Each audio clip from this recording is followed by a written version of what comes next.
Hello friends, ఈరోజు సింపుల్‌గా bachelor life mutton curry ఎలా చేయాలో చూద్దాం. సో, ముందుగా శుభ్రం చేసిన మటన్‌ని ప్రెషర్ కుక్కర్‌లోకి ట్రాన్స్‌ఫర్ చేసుకొని, దానిలో కావాల్సిన సాల్ట్, పసుపు, కారం, కొంచెం ఆయిల్ కూడా యాడ్ చేసుకొని, తర్వాత వాటర్ కూడా యాడ్ చేసి కుక్కర్‌ని డైప్ చేసేసి, మనం గ్యాస్ పైన, మంట పైన ఒక 3 విజిల్స్ వచ్చేంత వరకు పెట్టాలి.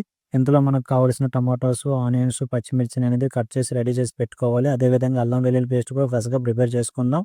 చేసుకున్నాక గ్యాస్ పైన మనం బౌల్ పెట్టేసుకొని దాంట్లో సరిపడా ఆయిల్ యాడ్ చేస్తాం. ఆయిల్ బాగా హీట్ ఎక్కిన తర్వాత పచ్చిమిర్చి, ఆనియన్స్ యాడ్ చేసి బాగా మిక్స్ చేస్తాం. ఇందులోనే కరివేపాకు, అలా విధంగా అల్లం వెల్లుల్లి రెడీ చేసి పెట్టిన అల్లం వెల్లుల్లి పేస్ట్ కూడా యాడ్ చేసుకుంటాం. చేసిన తర్వాత దాంట్లో పసుపు, కారం, ఉప్పు యాడ్ చేసి బాగా మిక్స్ చేసుకుంటాం.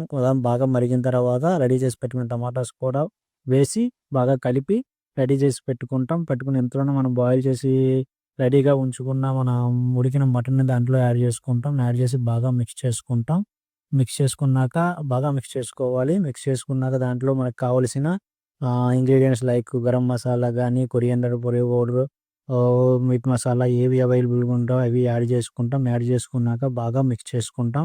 మిక్స్ చేసుకొని కర్రీని బాగా కలుపుతూ ఉండాలి. మేబీ ఒక 2-5 మినిట్స్ అనేది ఇలా మనం కర్రీని కలుపుతూ ఉంటే అది చిక్కబడతది. చిక్కబడిన తర్వాత ఏం చేస్తామంటే మీ కన్సిస్టెన్సీ తగ్గట్టుగా లైక్ మీకు గ్రేవీ కావాలా? గ్రేవీ ఎక్కువ కావాలా? తక్కువ కావాలా? అనేది మీ కన్సిస్టెన్సీ ఇష్టం బట్టి యాడ్ చేసుకోండి. వాటర్ గాని లేదా ఏదైనా. సో, ఇందులో నాకు కన్సిస్టెన్సీ నాకు కావాల్సిన కన్సిస్టెన్సీకి ఇది వచ్చింది కాబట్టి కొత్తిమీర యాడ్ చేసుకున్నాను.